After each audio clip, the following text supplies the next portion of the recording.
Welcome to Nerd Heaven. I'm Adam David Collins, the author of Jewel of the Stars, and I am a nerd. This is episode 96 of the podcast, and today we're talking about the Star Trek Continues episode, Lolani. The description on StarTrekContinues.com reads, "A survivor from a distressed Tellarite vessel pulled Captain Kirk and his crew into a moral quandary over her sovereignty." The teleplay was written by Paul Bianchi. The story was by Huddleston and Vic Mignogna, and it was directed by Chris White, and it first aired on the 8th of January 2014.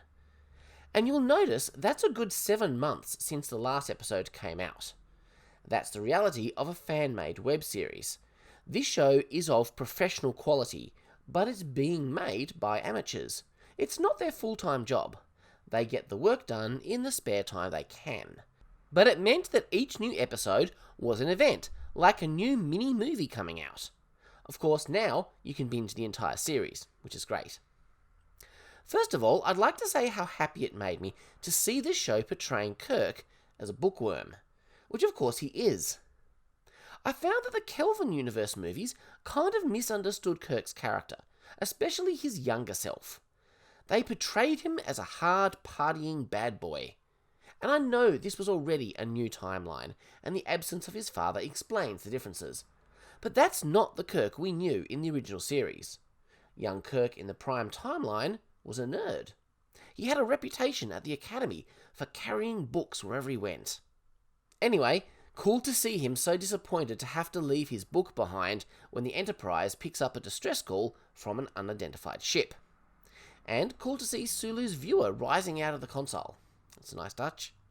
The ship is Tellarite in design, and this is when we meet Ensign Tongaroa. My first thought when I heard him speak was, Americans can't do Australian accents. But I was very quickly corrected when the character says he's from New Zealand. But he didn't really sound Kiwi to my ears either. Admittedly, I'm not from New Zealand, but we do hear the Kiwi accent.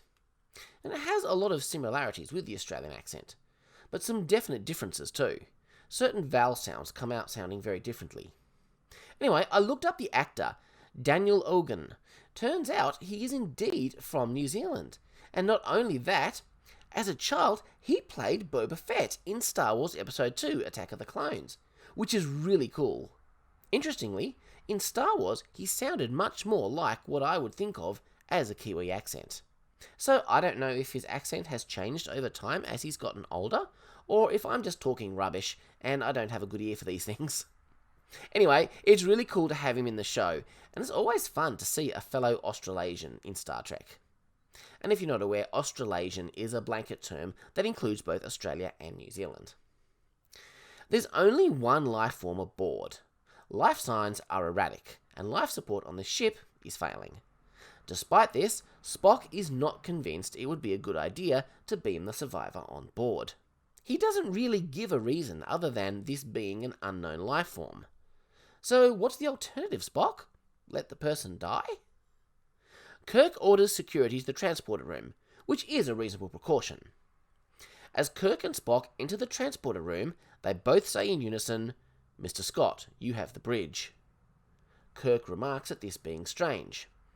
And I agree. No explanation is given. Kirk is in command of the bridge at present, so why would Spock get involved? They're expecting a Tellarite, but instead, they find a scantily dressed Orion woman, an Orion slave girl, threatening the transporter chief with a knife. But she quickly runs into the corridor and ends up cowering near a Jeffries tube, holding the knife. She looks genuinely afraid. And we meet Chief of Security Drake. We never got to know who the Chief of Security was in TOS. That position didn't really exist in Star Trek lore until TNG. Anyway, the situation is resolved when Spock is able to incapacitate her with a nerve pinch. She seems a little calmer when they visit her in sickbay later. According to records, she was recently purchased by a Tellarite. She's got some cuts and bruises, and the Tellarite crew are all dead. The obvious conclusion is that she killed them, no doubt due to the way they were treating her. Obviously, this episode is going to really delve into the issue of slavery. This is the first of the issue episodes on Star Trek Continues. Last episode had some thematic stuff, but this one is very much exploring an issue. We'll see there'll be a lot of these stories in the series, which is a very Star Trek thing. The Tellarites were founding members of the Federation. That means we have Federation citizens engaged in the purchase and exploitation of a slave. And that's pretty horrifying. But as we'll see in coming episodes of Star Trek Continues, the Tellarites are a rather problematic member race, which I think is really interesting. We tend to think of the Federation as this big club where everyone has the same values, but the reality of holding together so many disparate species would be somewhat less utopian. There would be internal struggles. It would be a constant effort to keep this thing together. I don't think that goes against Roddenberry's utopian vision, but it's a much more DS9 kind of take on it. I like it. Now, there is an elephant in the room when looking at the idea of Orion slave girls, and that is Enterprise. Enterprise Season 4 did an interesting episode that explored Orion culture, more so than had ever been done before. They were practically an untouched species, which is interesting given that they date all the way back to TOS. The big revelation of that episode was that it was the men, not the women, who were really the slaves, due to the women having a pheromone they could use to control the men.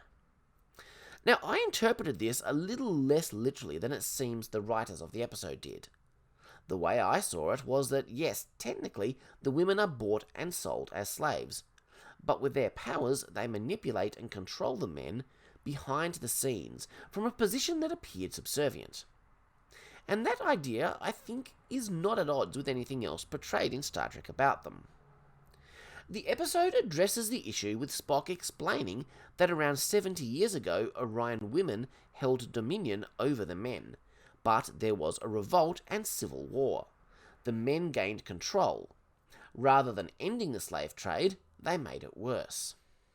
This dialogue is clearly meant to be a way of reconciling this episode and the rest of Star Trek with Enterprise. But I'm not convinced it actually works.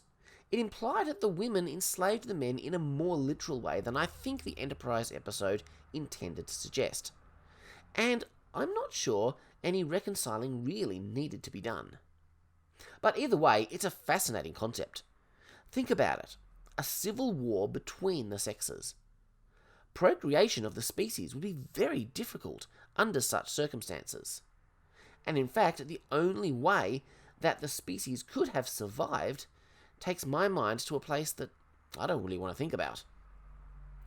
At this point in time, women are kept uneducated and subservient to keep them from rising up again, and as punishment for the past. The age-old problem of trying to make a right with two wrongs.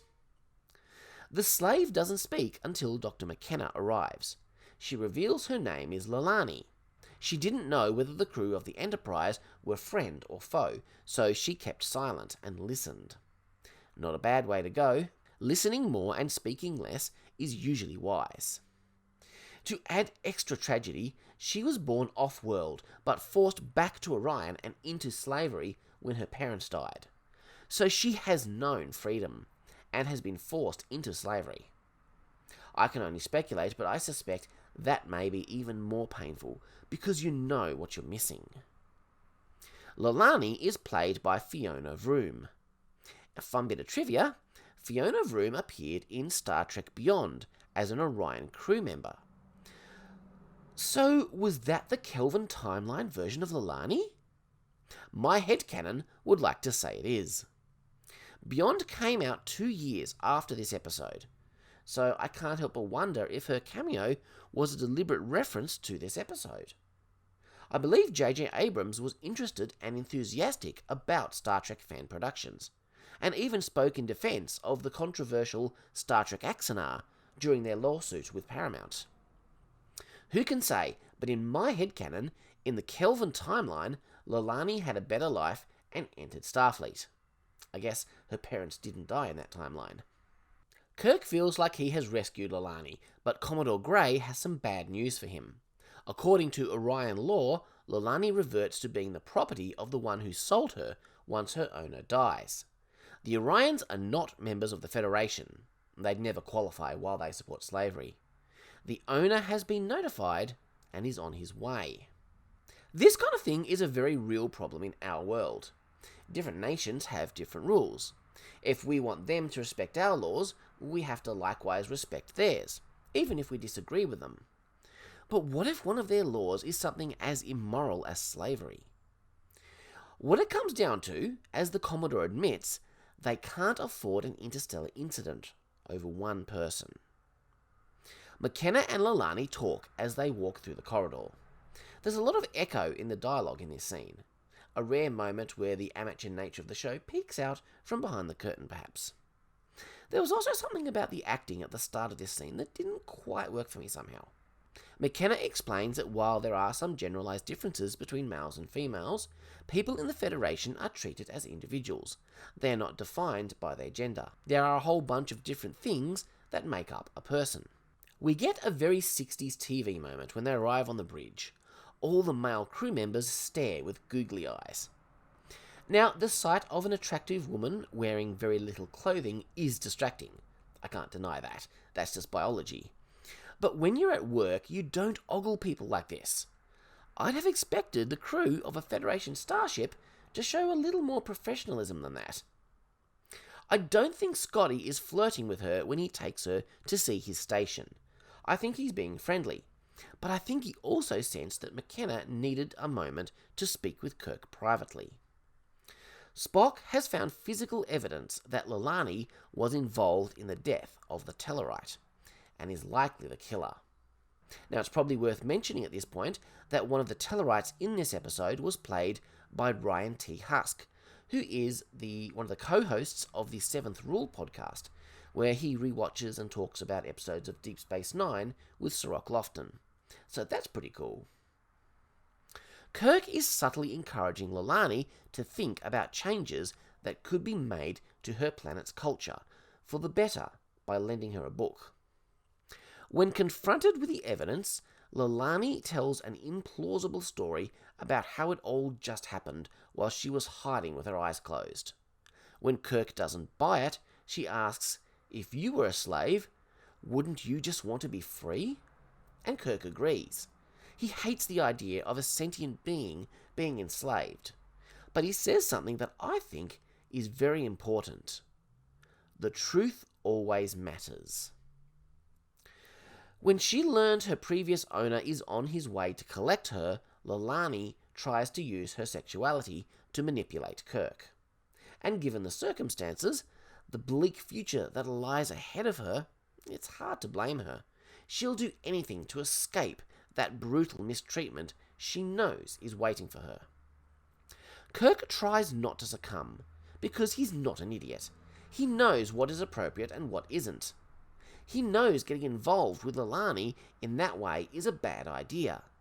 But remember, female Orions have those pheromones with which they can influence people. It's Uhura's call on the intercom that helps Kirk snap himself out of it. There's a nice moment when they both apologise. Kirk promises to do whatever he can to help Lolani.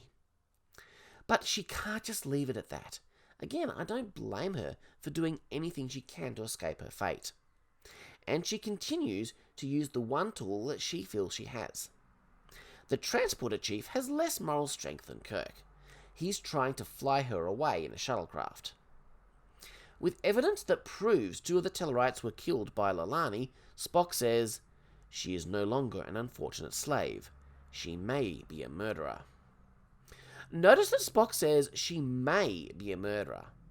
They know she killed those two Tellarites, but there may have been extenuating circumstances. She may have killed them out of self-defense, which is technically not murder. With Lolani confined to quarters, Kirk asks McCoy if there is a medical defense against Orion pheromones. McCoy says there is a known inoculation and he can begin immediately. If the issue is so well known that they already have an inoculation on file and ready to go, I have to wonder why it's taken so long before anyone has thought about it.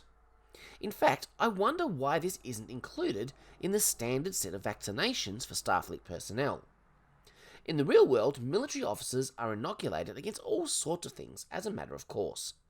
You can't afford your soldiers getting sick to preventable diseases when they're busy in the line of duty. I imagine Starfleet would be the same.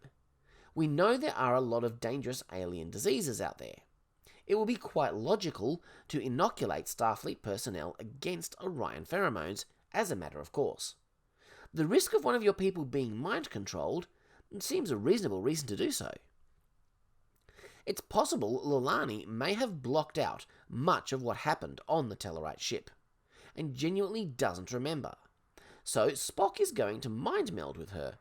The fact that she's willing to trust him and consents to the procedure suggests she is not deliberately hiding anything. She killed the Tellarites in self-defense, while they were trying to rape her. Kirk and Spock are in a difficult position. They know Lolani is right. It's wrong to send her back to be beaten and worse. She could be a voice in the Federation for her people, but not if they send her back in chains. In the conference room, McKenna pleads Lolani's case to the senior crew. She makes a good point. Starfleet aren't here. Perhaps if they were, they'd see things differently. In a lot of ways, this ties into a classic Star Trek theme, the needs of the many versus the needs of the few, or the one. Starfleet is willing to turn a blind eye to one woman's slavery because to do so would risk an interstellar incident, perhaps war. When the owner, Zamenon, arrives, Kirk's plan is dinner. Pull out all the stops for him. All Kirk can hope is that they can somehow change this man's mind. He's a very intimidating looking bloke. The actor has an amazing deep voice. I don't know if there's some artificial enhancement going on or if it's all natural, but it really suits the big Orion. I laughed at Scotty's line. He seems nice for a slave trader. The transporter chief, Kenway, fabricates a story about orders to get into Lalani's quarters to see her. He still seems pretty smitten. Despite his inoculation, he still seems to be suffering from the effects of his previous exposure to her pheromones. That said, he seems to genuinely want to help her, not because she's attractive, but because it's right. Lolani has some good things to say. Kenway feels that he's nobody, that he can't make a difference, and Lolani says that everybody is somebody. That's the message that needs to reach people on her planet. And she mentions a quote that is apparently falsely attributed to a guy named Edmund Burke. The only thing necessary for the triumph of evil is for good men to do nothing. And that is what's happening here. In the end, Kenway just says sorry and leaves. What can he do? It must be very difficult for the crew to laugh and chat with this slave driver, especially McKenna. Zamenon confirms that male Orions do have a natural scent, but it's been kept from developing the same potency as the female pheromones. Whatever Kirk's plan in trying to charm Zamenon is shattered when Scotty casually says, "Lalani says you're a brutal monster." Zamenon just laughs it off and says that he treats his slaves well. Kirk's plan starts to come out as he plays along, pretending to be as comfortable with slavery as Zamenon is, even offering McKenna to him for a price.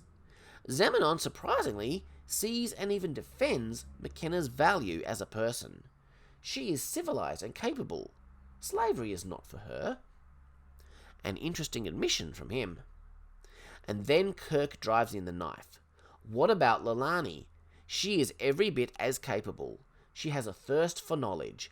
But even without that, as a woman, she has a fundamental right to be free. Of course, it doesn't work. As Zamenon points out, we're not going to change each other's minds over a fine dinner. Which is quite true. Still, Kirk had to try. That's who he is. That's the Starfleet way. You talk, you reason. With the crew out of ideas, it's Spock who has to verbalize it. Then it might be time to say goodbye. The guard at Lalani's door is terrible at his job. You don't just abandon your post to check with the captain because a visiting alien tells you he'll take it from here. He has orders, and until they are countermanded, from up in the chain of command, those orders stand. By walking away, he leaves the door unguarded so Zamenon can enter Lalani's quarters. Zamenon doesn't even wait to get off the Enterprise before starting the physical abuse. Honestly, I don't think he cares. Starfleet have to abide by Orion law in this case, and he knows it. Of course, that doesn't stop Kirk from intervening when he enters to tell Lalani the bad news. The reused TOS music fits so well into this scene. It's a lot more than just a copy and paste job. Kirk has one last-ditch idea, and it's something of an ethical dilemma. He offers to buy Lalani from Zamenon. It's a trope you often see in fiction. The hero buys the slave for the sole purpose of setting her free. On the one hand, it's a good thing, as it's an effective way of freeing a slave. On the other hand, it means taking part in the morally reprehensible practice. Is it morally justified to engage in slave trade in order to free a slave? Probably. Zamenon is not impressed. He refuses to sell out of spite for Kirk's hypocrisy. There is no price he'd accept to sell Lolani to him. He won't let Kirk win this one. Commodore Grey is not impressed. She likens his intervening when Zamenon hit Lolani to striking a foreign politician. She reiterates the Federation's position. They will not risk war over one slave. And I do understand their point. How many will die, be tortured and abused if this leads to war? I'm not saying they're right, but I certainly understand their position. Grey says it's the job of the diplomats to fight the issue of slavery. Kirk is ordered to return Zamenon to his ship with Lalani. I can't see that these diplomats are going to be very effective in their efforts, unfortunately. Orions have practiced slavery since they discovered fire, and they're now an interstellar civilization. Zamenon leaves Lalani to the transporter pad, back in her skimpy slave outfit and chains. Kenway is on duty, so he has to be the one to push the button. He doesn't take it well. The look on the actor's face sells it beautifully. This is where Kirk realises Kenway's feelings, whatever they are real, not something you can inoculate against. He knows this because he's feeling it too. Not a sexual attraction, but a desire for justice. It's going around and around in his head. He was determined to help Lalani, and he failed. That's when he announces to the crew that he is about to commit a direct violation of his orders. He'll take full responsibility. This is a very Kirk action. Even Picard had been known to do something like this. As the Enterprise closes on Zamenon's ship, ready to beam Lalani aboard, the ship explodes. Everything is devastated. Evidently, Lalani sabotaged the ship, preferring to die than to live as a slave. If Kirk had been there just a few minutes sooner, he could have saved her. But then, what would have happened to Kirk? I suspect it would have ended his career. This isn't Admiral Kirk of the movie era who can get away with anything. This is young Captain Kirk, still in his first 5-year mission. Lalani left a video message for Kirk. She believes her death will mean nothing, but Zamenon's death may light a fire in the hearts of the people on her world. Young girls desperate to be free, and maybe some men who don't want to be part of enslaving them. Kenway asks Kirk for a leave of absence from Starfleet. He has been touched deeply by Lalani's words, her message. He wants to take up her cause. Kirk gives him Lalani's recording. Will he make a difference? I don't know. But a good man is about to stop doing nothing. This was a really powerful message show, perhaps one of the best that Star Trek has ever done, which is saying a lot for a fan-made production. I really like this ending. It's not a happy ending, but it's a fitting one, and it gives hope, even meaning, to Lalani's life and death. I think when you get down to it, the real message of this story is about apathy. I mean, you'd be hard-pressed to find a human being in the world today that believes slavery is a good and acceptable thing. But how does that belief affect our actions? Slavery does exist in some form in our world today. Not like it used to be, not like the Orion Suffer, but it does exist. I don't know a lot about it. I find myself feeling challenged to learn more, to see what might be able to be done. How about you? I hope you've enjoyed my thought on Lolani. Next time, we'll be looking at another amazing episode, a direct sequel to the original series episode, Mirror Mirror. Until then, have a great 2 weeks. Live long and prosper. Make it so.